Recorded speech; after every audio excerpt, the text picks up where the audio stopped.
সময়টা হলো প্রাক স্বাধীনতা। একজন ভদ্রলোক থানায় মাথা নিচু করে দাঁড়িয়ে আছেন। বয়স মোটামুটি ৪৫-এর কাছাকাছি। পুলিশের ঊর্ধ্বতন কর্তৃপক্ষ তাকে কথা শোনাচ্ছেন। অভিরামবাবু, আপনাকে দিয়ে যদি একটা কাজও ঠিকঠাক হয়, কতদিন হলো চাকরি করছেন? আগে বছর 20 তো হবেই। অপূর্ব! 20 বছরে একটা কেসও ঠিক করে ফাইল করতে শেখেননি। কি করে এরকম ভাবে চাকরিটা চালাবেন? জানেন না ব্রিটিশ সরকার কিরম শৃঙ্খলা মেনে কাজ করেন? বড় ভুল হয়ে গেছে বড়বাবু, দয়া করে এইবারকার মতো মাফ করে দিন, আর আমার ভুল হবে না। পাশ থেকে আরেকজন সহকর্মী বলে ওঠে, অভিরামবাবু, আপনার পরের বার আর কবে আসবে? অভিরামবাবু মাথা ঝুঁকিয়ে নিজের টেবিলের দিকে এগিয়ে যান। এই অপমানটা উনি গায়ে মাখেন না, কারণ এই ঘটনাটা ওনার সাথে প্রায় রোজই ঘটে। উনি জায়গায় এসে মাথায় হাত দিয়ে বসে পড়লেন। ভাবখানা এমন যেন গভীরভাবে কিছু চিন্তা করছেন। হঠাৎ একজন কনস্টেবল দৌড়ে ঢুকে আসে থানাতে। বড়বাবু, শিগগিরই চলুন, আবার একটা খুন। সে কি? কখন হলো? কোথায়? আসুন, যেতে যেতে বলছি। ব্লুপার টেলস এর আজকের নিবেদন কাগজ, কলম ও খুন। এই গল্পটি একটা অরিজিনাল সিরিজ থেকে নেওয়া। গল্পের লেখিকা সপ্তপর্ণী পাঠক এবং দেবারতী দাস। শুরু হচ্ছে আজকের গল্প কাগজ, কলম ও খুন। বড়বাবু আর কয়েকজন থানা থেকে তাড়াহুড়ো করে বেরিয়ে গেলেন। অভিরামবাবু মাথা তুলে ঘটনাটা বোঝার চেষ্টা করলেন। উফ, শান্তি নেই, কিছু না কিছু লেগেই আছে। উনি ড্রয়ার থেকে গল্পের বই বের করে পড়তে শুরু করলেন। পাশ থেকে ওনার সহকর্মী বলে উঠল, বলিহারি যাই, এদিক নেই ওদিক আছে। কোনো কেসে আগ্রহ নেই, কিন্তু রহস্য রোমাঞ্চ বই নিয়ে বসেছেন। টিকিয়া পাড়ায় খুন। দূর থেকে এই কোলাহলের মধ্যে একটা টেলিফোন বেজে ওঠে। ওই কনস্টেবলটা ফোনটা ধরে। হ্যাঁ, বলুন বড়বাবু, কি বলছেন? একরকম ভাবে খুন? হাত থেকে টেলিফোনটা নামিয়ে রেখে নিজের অন্য সহকর্মীর সাথে কথা বলতে শুরু করে। কি হলো দাদা? আর বলবেন না দাদা, আরে আমাদের ব্যবসায়ী রামলাল বাসুবাবুকে ক্যানিং স্ট্রিট অঞ্চলে কেউ খুন করেছে। কিন্তু আশ্চর্যের বিষয়টা হলো, খুনটা ঠিক ব্যবসায়ী নরেন্দ্রনাথ সেন এবং কাঞ্জিলাল সাহার মতন।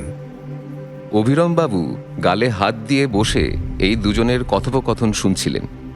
বড়বাবু বললেন যে ঠিক আগের মতো কোনো রক্তপাত নেই, আর ঠিক আগের খুনগুলোরই মতো হাতে পরানো রয়েছে লাল চুড়ি, আর মুখে আধ খাওয়া পান। হঠাৎ এই কথাটা শুনে অভিরামবাবু গভীর চিন্তায় মগ্ন হয়ে পড়লেন।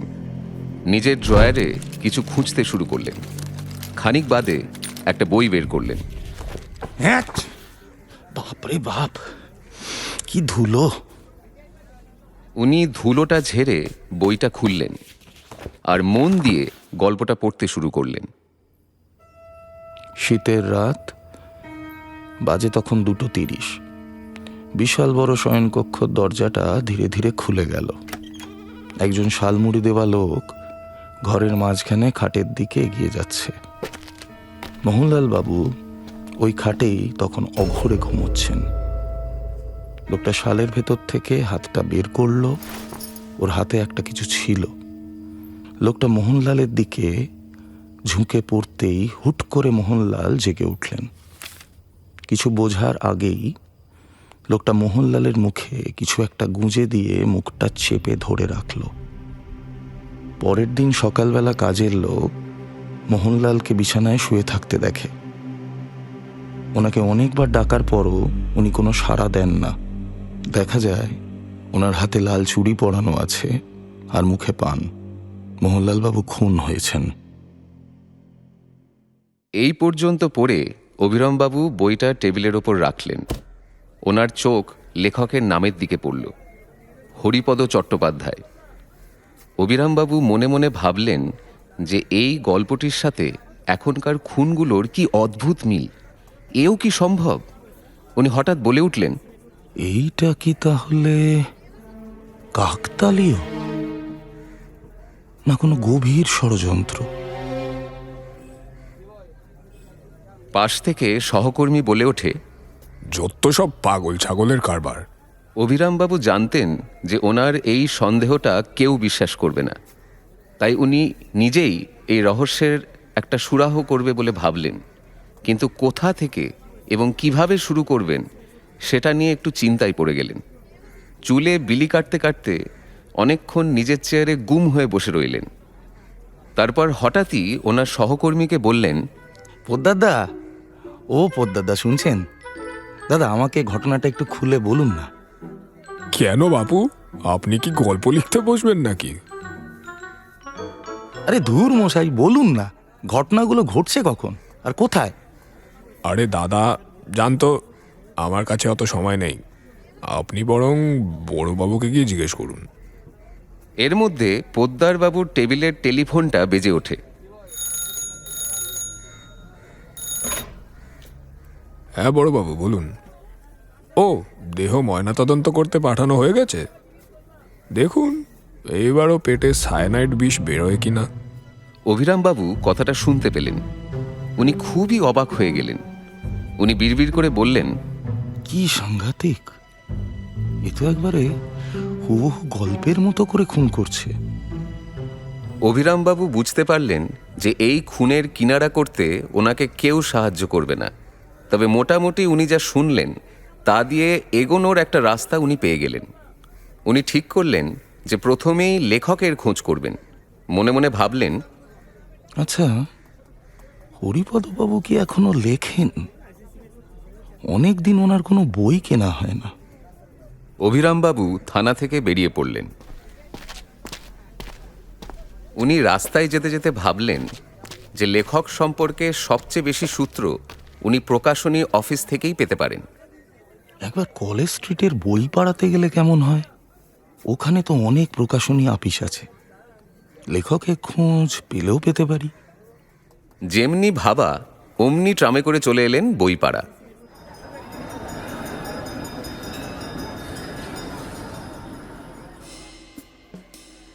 অভিরামবাবু গিয়ে পৌঁছন বইপাড়াতে। কিছু দূর এগিয়ে দেখলেন শরৎ বুক হাউস দোকানটি ফাঁকা। টাকমাথা লোকটা বসে বসে ঢুলছে। ও দাদা, শুনুন না। লোকটা চোখ খুলে হাই তুলতে তুলতে বলে, বলুন কি বই চাই? বলছি, হরিপদ চট্টোপাধ্যায়ের লেখা নতুন কি বই বেরিয়েছে? হরিপদ চট্টোপাধ্যায়? সে আর কে? জানেন না? উনি একজন রহস্য গল্পের লেখক। না দাদা, আমার কাছে নেই। আপনি বরং নিউ বেঙ্গল প্রেসে খোঁজ করুন। অভিরামবাবু বেঙ্গল বুক হাউসে পৌঁছে দেখলেন বেশ বড় বইয়ের দোকান। কয়েকজন লোক, কয়েকটি কলেজের ছেলে মেয়ে বইপত্র কিনছে। চশমা পরা ভদ্রলোক অভিরামবাবুকে দেখে বলে উঠলেন, আসুন আসুন, বলুন কি বই দেব? দাদা নমস্কার, আপনার কাছে হরিপদ চট্টোপাধ্যায় নতুন কোনো বই আছে? আমি ওনার খুব বড় ভক্ত। অনেক কষ্টে আপনাদের খোঁজ পেয়েছি। প্রকাশক ভদ্রলোক চশমার ফাঁক দিয়ে অভিরামবাবুর দিকে তাকিয়ে বললেন, ভক্ত? তা উনি তো খুব বেশি বই লেখেন না। শেষ মনে হয় 2 বছর আগে লিখেছিলেন বিভীষিকাময় সন্ধ্যা। ও তাই বুঝি? আসলে আমি ওনার সাথে দেখা করতে চাই। ওনার ঠিকানাটা একটু দিতে পারবেন? এটা কি বলছেন? এরমভাবে কোনো লেখকের বাড়ির ঠিকানা দেওয়া যায় নাকি? কে মশাই আপনি? কি মতলব আপনার? অভিরামবাবু আর কিছু না বলে দোকান থেকে বেরিয়ে এলেন। বুঝতে পারলেন এইভাবে লেখকের ঠিকানা পাওয়া সম্ভব হবে না, অন্য উপায় খুঁজতে হবে। অভিরামবাবু খাটে শুয়ে পা নাড়াতে নাড়াতে ভাবলেন, যেটা করতে চাইছিলাম না সেটাই মনে হচ্ছে করতে হবে। পুলিশের ভয়টা দেখাতেই হবে। তবে মনে রাখতে হবে বড়বাবুর কানে যেন কিছু না পৌঁছবে। এই সব ভাবতে ভাবতে ওনার নাক ডাকা শুরু হয়ে গেল।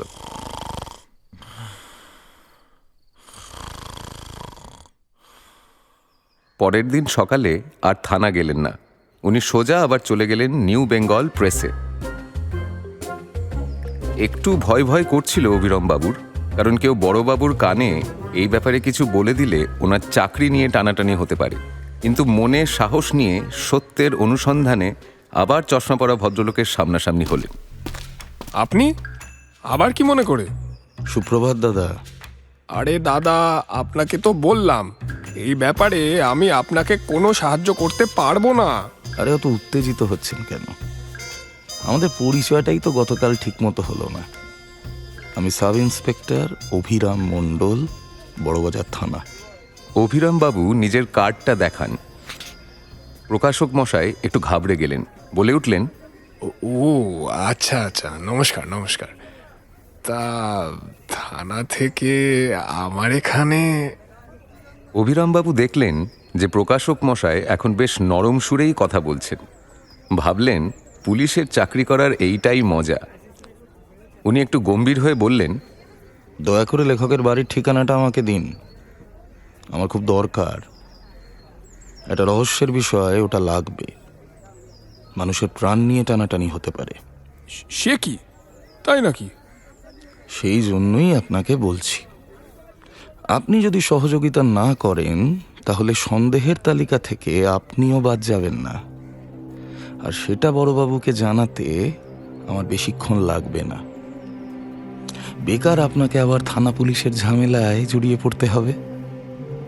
তার থেকে ভালো হয় আপনি আমাকে ঠিকানাটা দিয়ে দিন, বাকিটা আমি বুঝে নেব।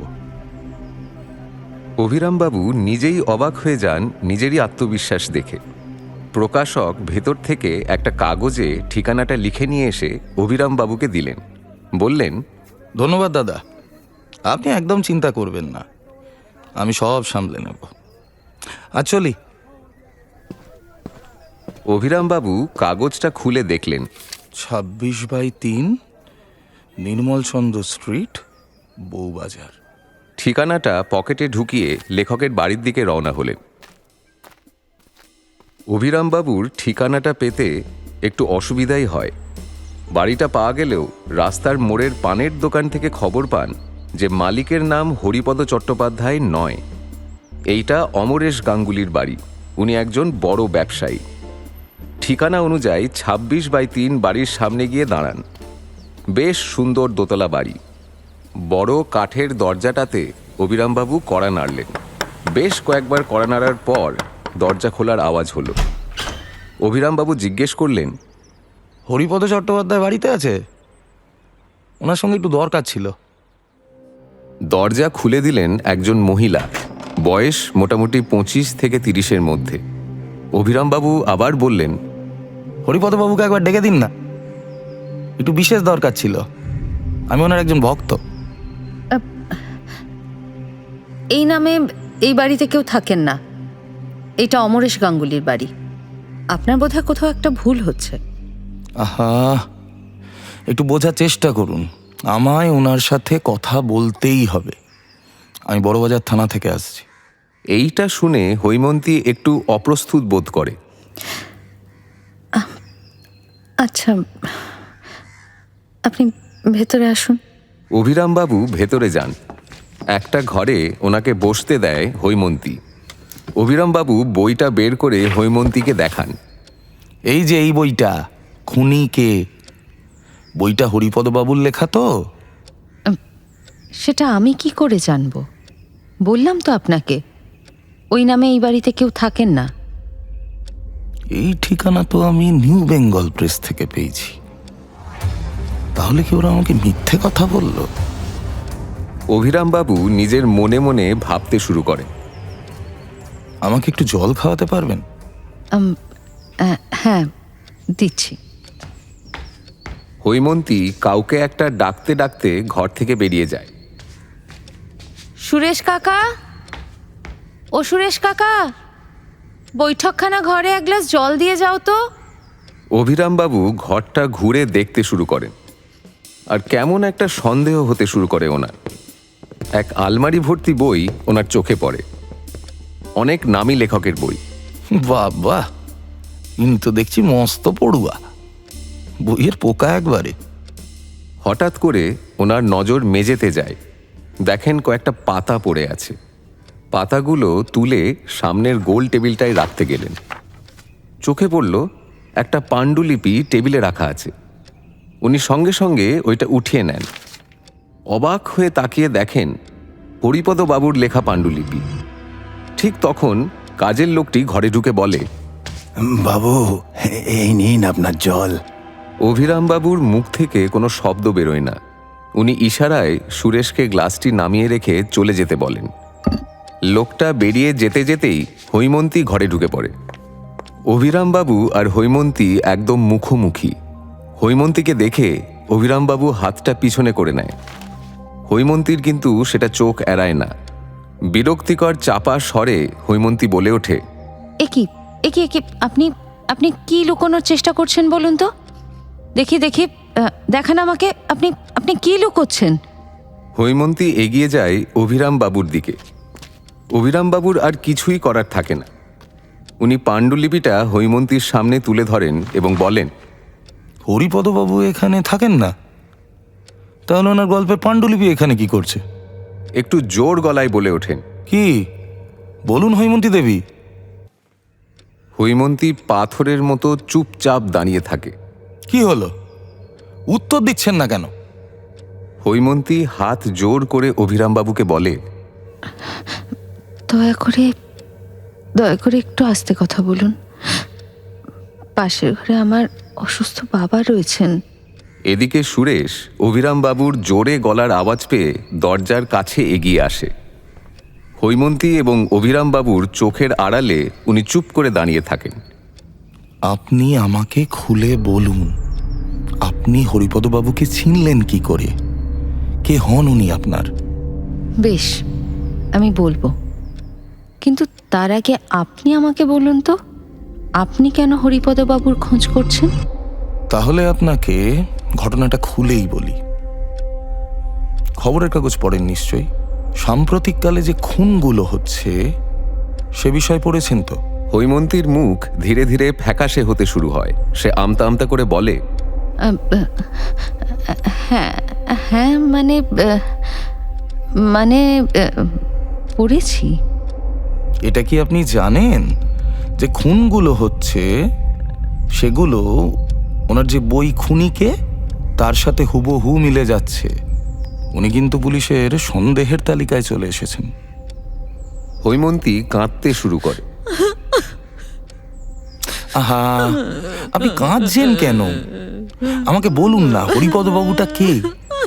হৈমন্তী চোখ মুছে বুঝতে পারে এই প্রসঙ্গ থেকে আর পালিয়ে বাঁচা যাবে না।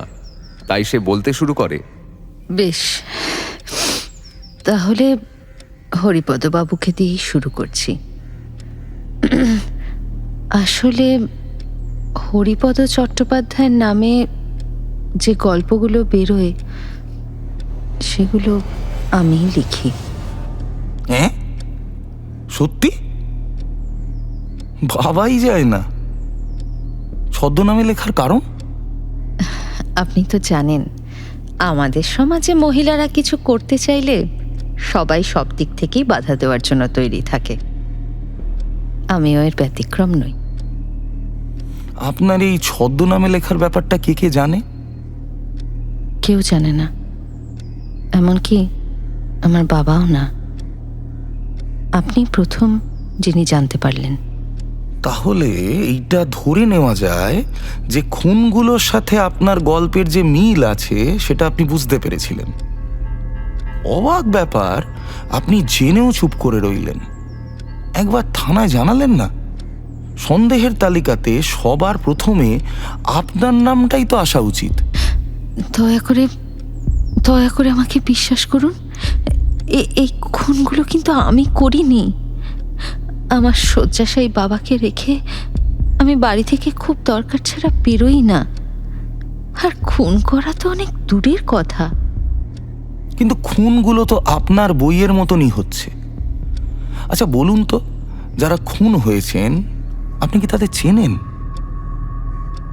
হ্যাঁ, এনারা আমার পরিচিতই।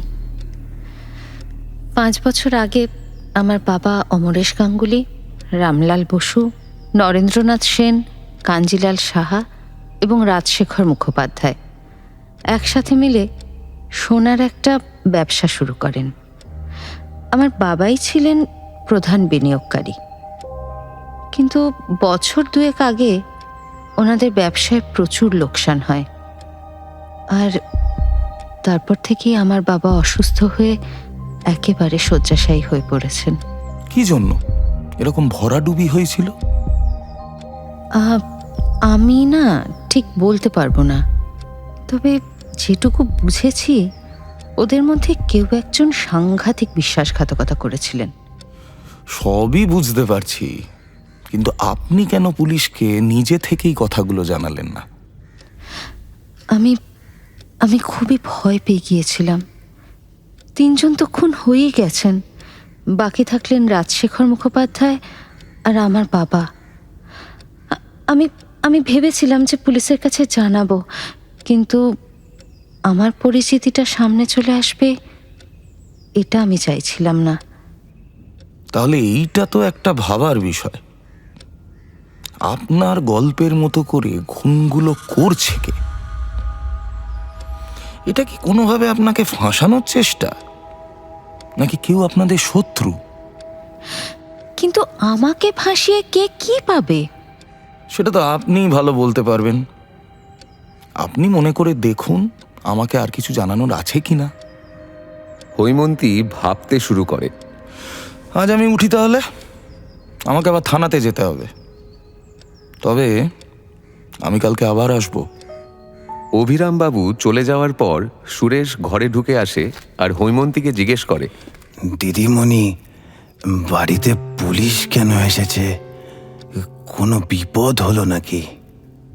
হৈমন্তী সুরেশের চোখে মুখে চিন্তা এবং ভয় দুটোই দেখে বলে, সুরেশ কাকা শোনো, কিচ্ছু হয়নি। দেখো, আসলে উনি আমাদের পাড়ার কিছু খবর নিচ্ছিলেন, তুমি একদম ভয় পেও না।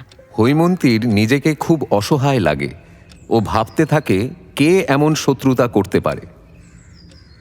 অভিরামবাবু থানায় ঢুকতে না ঢুকতেই বড়বাবু জিজ্ঞেস করে উঠলেন, কি ব্যাপার? এটা কি কাজে আসার সময়? এত দেরি? বড়বাবু, আপনার সাথে আমার একটু কথা আছে। আমার সাথে? কি কথা? ছুটি চাই?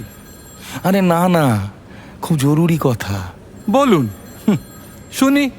অভিরামবাবু আমতা আমতা করে বলেন, বড়বাবু, এই ব্যবসায়ীদের খুনির ব্যাপারে আমি আপনাকে কিছু তথ্য দিতে পারি। বড়বাবু প্রায় আঁতকে উঠে বললেন, আপনি আবার কাজও করছেন? এই খুনগুলো একটা গল্পের বইয়ের অনুকরণে ঘটছে। আমি আরো কিছু তথ্য সংগ্রহ করে আপনাকে সবিস্তারে বলবো। জানাবেন, অবশ্যই জানাবেন। বড়বাবু হাসতে হাসতে বেরিয়ে যান। অভিরামবাবুর প্রথমবার প্রচণ্ড রাগ হয়। তিনিও গটগট করে থানা থেকে বেরিয়ে গেলেন। পরের দিন সন্ধ্যাবেলা অভিরামবাবু হৈমন্তীর বাড়ি ফেরত যান। দরজাটা সুরেশ খুলে দেয়।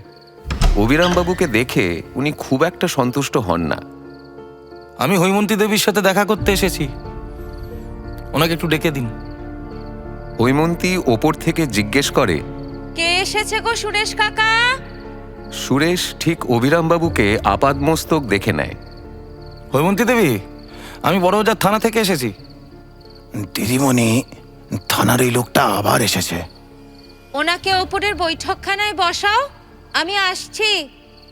অভিরামবাবু পাশ কাটিয়ে ঘরের দিকে এগিয়ে যান। উনি বৈঠকখানার ঘরে ঢুকে বসেন। তাহলে কিছু ভাবলেন? কারোর কথা কি মনে পড়লো আপনার? আপনাকে আমার একটা ব্যক্তিগত ব্যাপারে বলা হয়নি। অবশ্য জানি না সেটা এই ব্যাপারে কতটা সাহায্য করতে পারবে। আপনি বলুন, দ্বিধা করবেন না। কয়েক বছর আগে আমার বাবা আমার বিয়ে ঠিক করেন রাজশেখর মুখোপাধ্যায়ের একমাত্র ছেলে বিকাশের সাথে।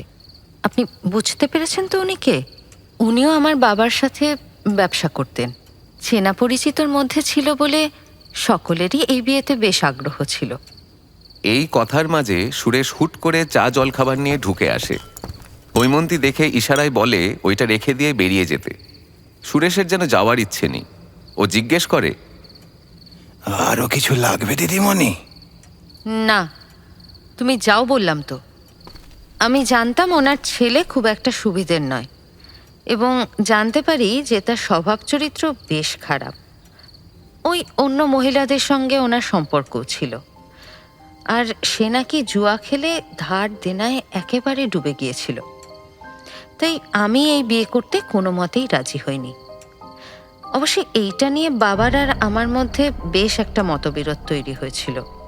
তার কারণ যে বাবা কিছুতেই বিশ্বাস করছিলেন না যে ছেলেটি খারাপ। যাই হোক, আমার জোরাজুরিতে উনি খোঁজখবর লাগিয়ে যখন সত্যিটা জানতে পারলেন, তখন উনি বিয়েটা ভেঙে দেওয়ার জন্য সিদ্ধান্ত নেন। এইটা রাজশেখর মুখোপাধ্যায় এবং তার ছেলে বিকাশ দুজনেরই অত্যন্ত আঁতে লাগে এবং তারা প্রচণ্ড রেগে যান। আমার বাবা তখন ওনাদেরকে চূড়ান্ত অপমান করে বলেন যে সমাজের সামনে ওনার ছেলের মুখোশ টেনে খুলে দেবেন, যাতে বিকাশ আর অন্য কোনো মেয়ের সর্বনাশ করতে না পারে।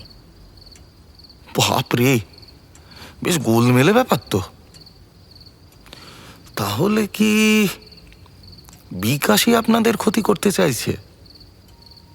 কিন্তু কয়েকটা প্রশ্ন থেকেই যাচ্ছে।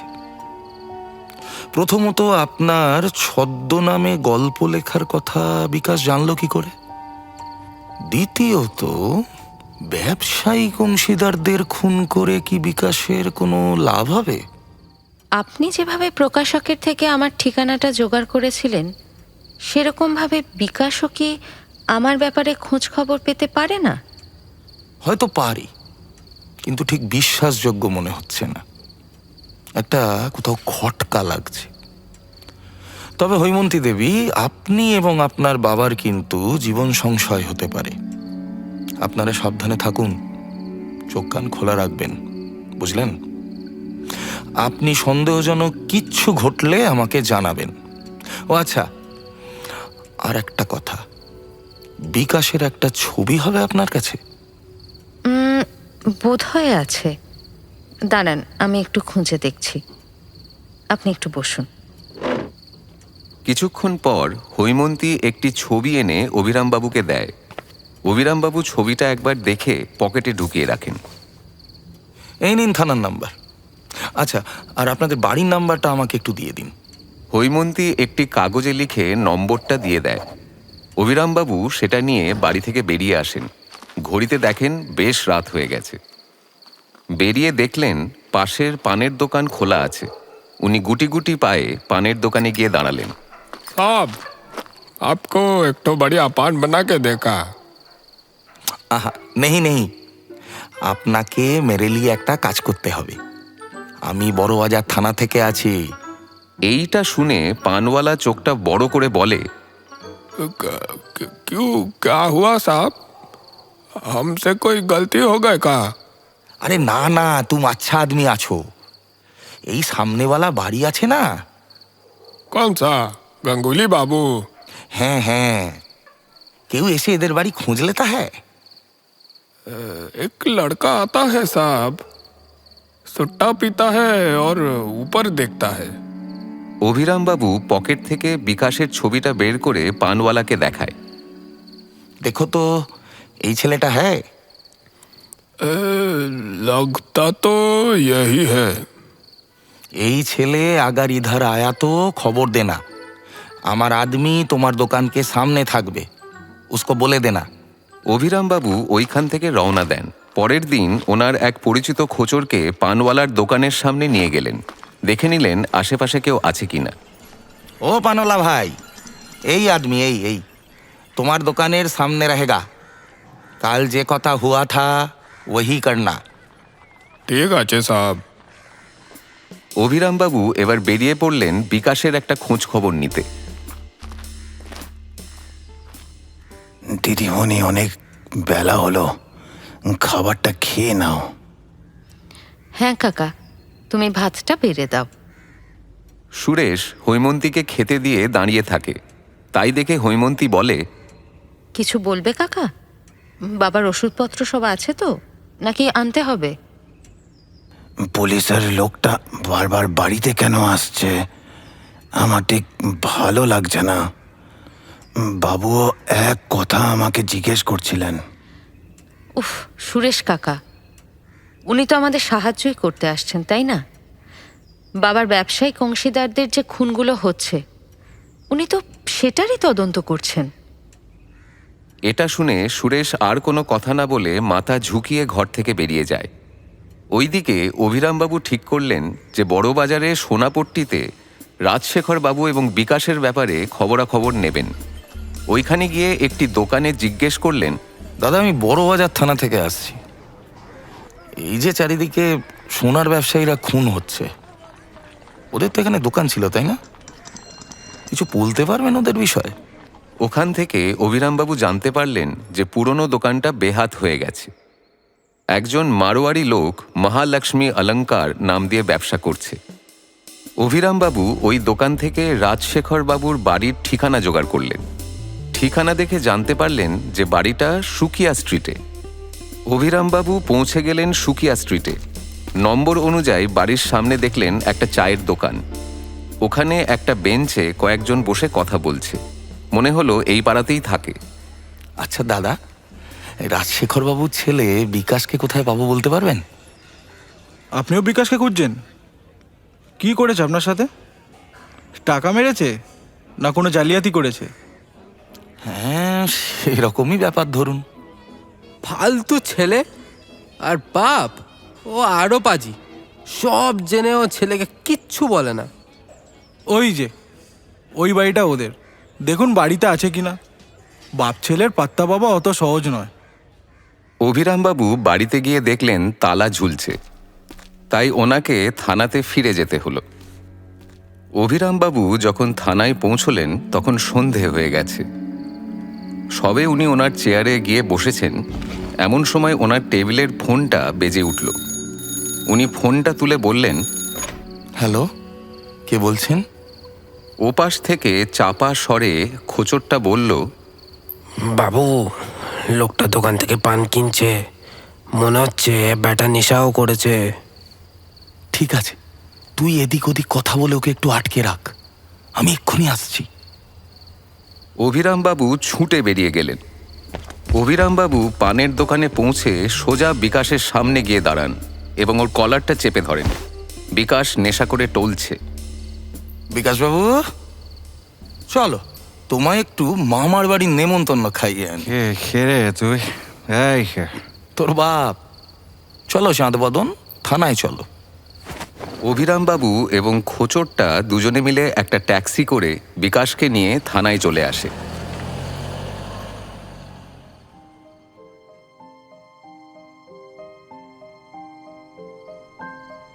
বড়বাবু দেখলেন অভিরাম একটা মাতালকে হিড় করে টানতে টানতে থানায় ঢুকছে। আরে আরে, এ কাকে তুলে নিয়ে এলে অভিরাম? তোমার কি মাথা খারাপ হলো নাকি? বড়বাবু, ওই ব্যবসায়ী হত্যাকাণ্ডের সমাধানটা আমি করে ফেলেছি। এই হলো খুনি। সে কি, তুমি খুনি ধরে ফেলেছো? প্রমাণটা কোথায়? তুমি প্রমাণ করতে পারবে তো যে এই খুনি? পেছন থেকে বিকাশ জড়ানো সুরে বলছে, তুই জানিস আমার বাবাকে? হ্যাঁ, তোদের সব করে দেবো, তোদের সব করে দেবো। কোনো খুন ফোন আমি করিনি। এই তোদের কে লাগিয়েছে আমার পেছনে? কে লাগিয়েছে আমার পেছনে? হ্যাঁ, কে লাগিয়েছে? বড়বাবু বিরক্ত হয়ে গিয়ে একটা কনস্টেবলকে ডেকে বললেন, এই, এটাকে লকআপে ঢোকা। বেটা মদ খেয়ে বহুত কপচাচ্ছে। এবার অভিরামবাবু সংক্ষেপে বড়বাবুকে পুরো ঘটনাটা বলতে শুরু করেন। কিছুটা বলেছিলেন, এমন সময় টেবিলের ফোনটা বেজে ওঠে। বড়বাবু ফোনটা তুললেন। হ্যালো, কে বলছেন? কি বলছেনটা কি? আবার একটা খুন? কে খুন হলো? ওয়েলিংটন স্কোয়ারে ব্যবসায়ী রাজশেখর মুখোপাধ্যায়? ঠিক আছে, আমি এক্ষুনি আসছি। অভিরামবাবুর মুখে কথা আটকে যায়, কিছুই বুঝে উঠতে পারেন না। উনি ভাবলেন, ওনার কি ব্যাপারটা ধরতে ভুল হলো তাহলে? এদিকে বড়বাবু ধমক দিয়ে বলে ওঠেন, অভিরাম, তুমি কোনো কাজ ঠিক করে করতে পারো না। এটা কাকে ধরে এনেছো? এ যদি খুনি হয় তাহলে এবারের খুনটা কে করলো? ওদিকে বিকাশ সব শুনতে পেয়ে হাউ হাউ করে কাঁদতে শুরু করে। ওর নেশা ছুটে গেছে। বাবা, বাবা,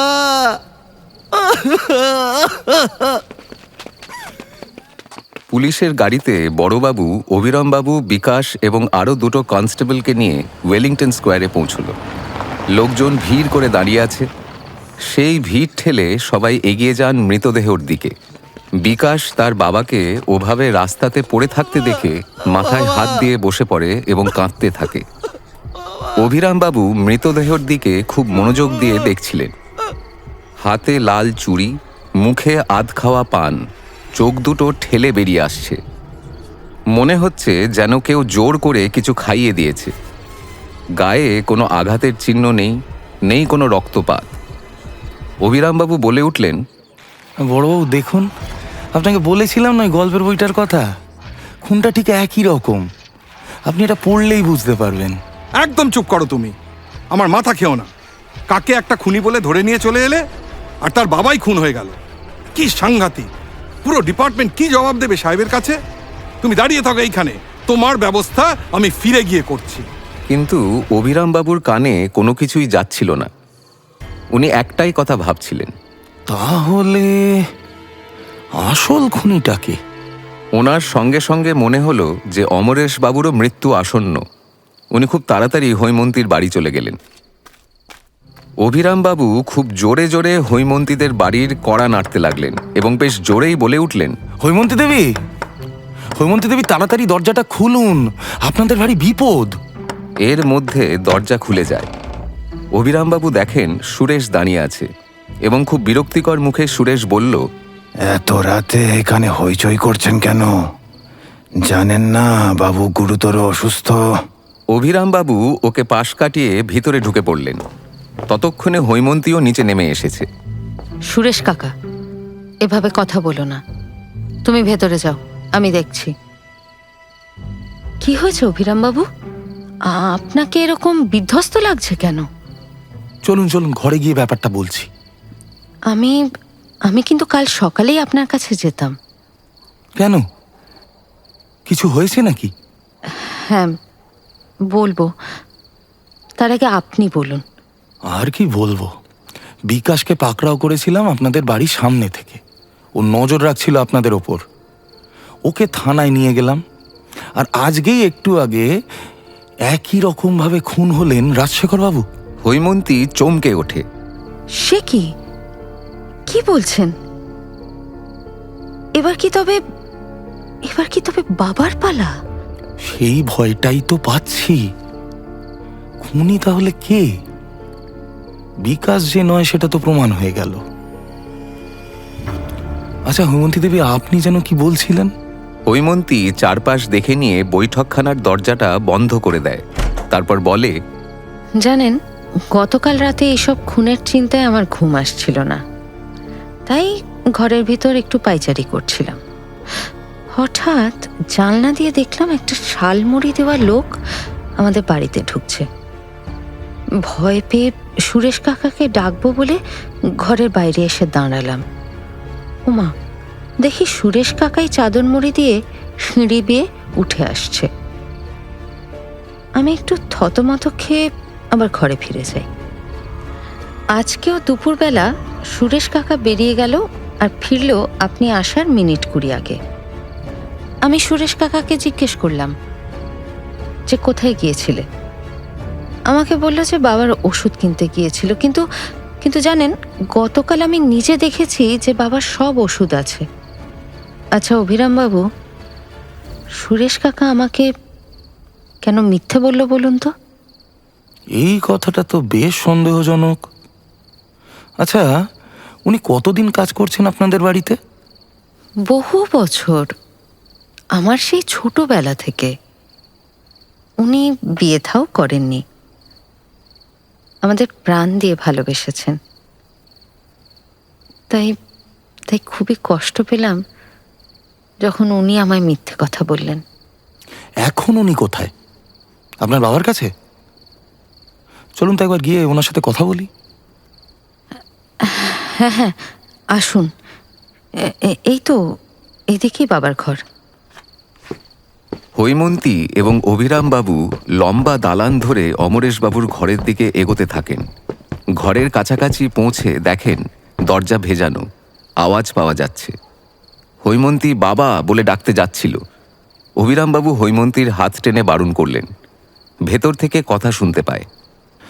বাবু, ওই পুলিশটা আবার এসছে।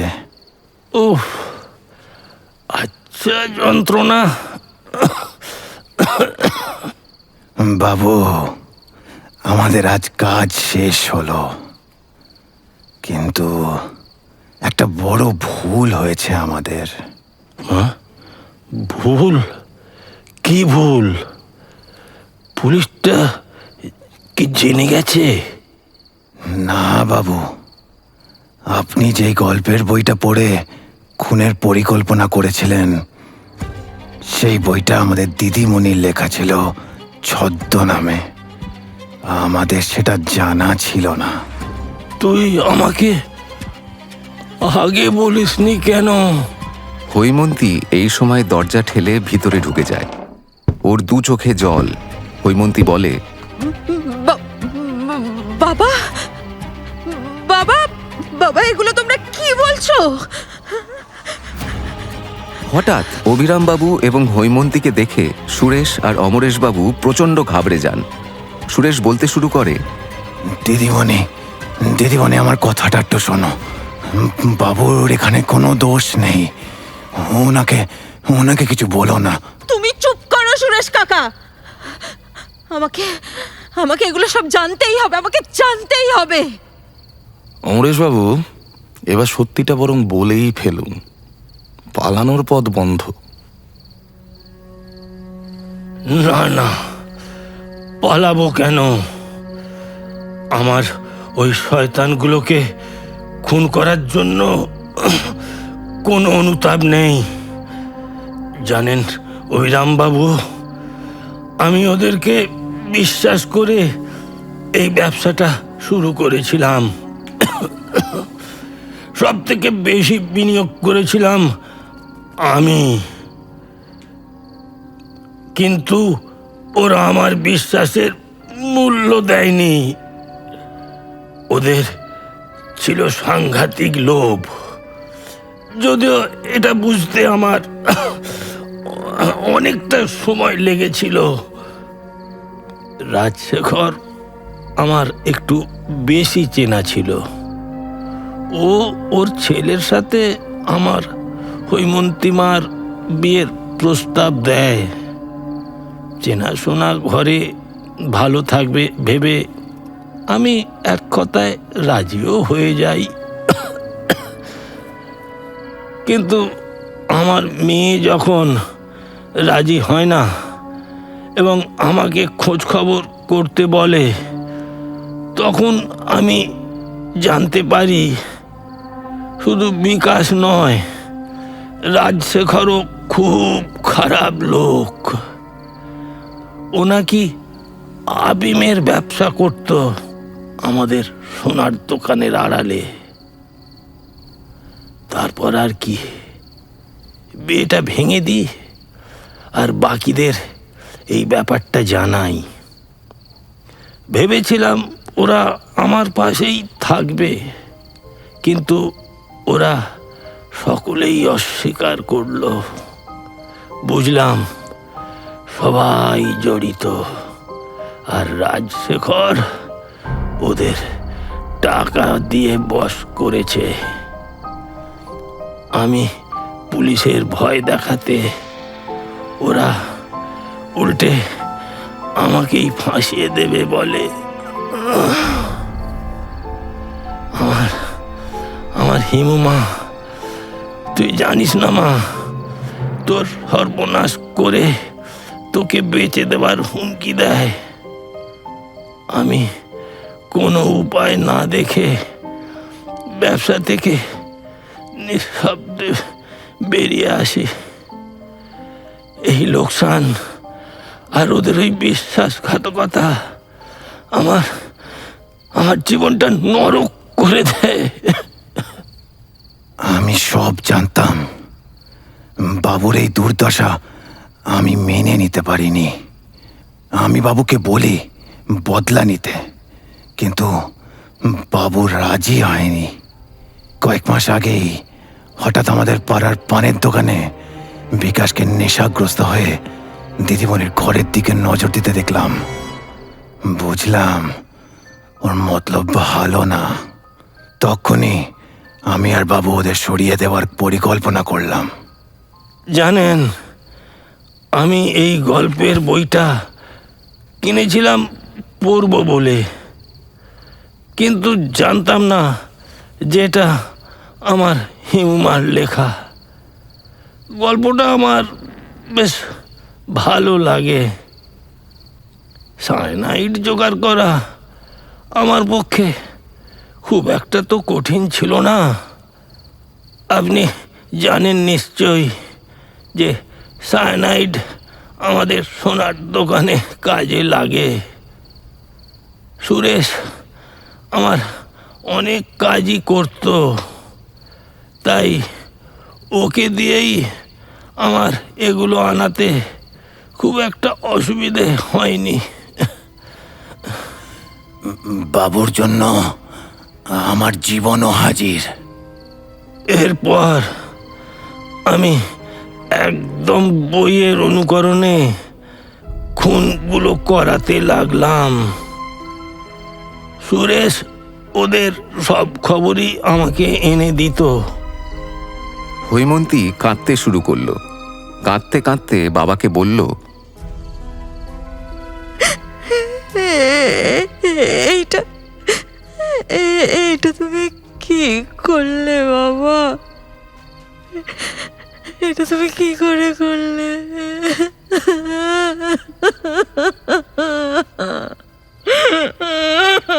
এবার তাহলে আমাকে থানাতে খবরটা দিতেই হবে। এই বলে উনি ঘর থেকে বেরিয়ে গেলেন। সুরেশ মাথায় হাত দিয়ে মাটিতে বসে পড়ে। হিমু মা, আমাকে ক্ষমা করিস। তোকে আমি ফাঁসাতে চাইনি রে। আমি জানতাম না যে গল্পটা তোরই লেখা। হৈমন্তী মুখ তুলে বাবার দিকে দেখে। বাবা কি যেন একটা মুখে পুরে দিলেন, আর ওনার মাথাটা একদিকে হেলে পড়ল। হৈমন্তী চিৎকার করে ওঠে। অভিরামবাবু নিচে নেমে গিয়েছিলেন। চিৎকার শুনে ওপরে এসে দেখেন যে অমরেশবাবু মৃত। হৈমন্তী আর সুরেশ অঝরে কাঁদছে। অভিরামবাবু ধীর পায়ে নিচে নেমে যান। উনি বুঝতে পারেন যে অমরেশবাবু সায়ানাইড খেয়েছেন। এটা যে ওনার বোঝা উচিত ছিল সেটা ভেবে ওনার অনুশোচনা হয়, কিন্তু যা ঘটবার তা তো ঘটেই গেল।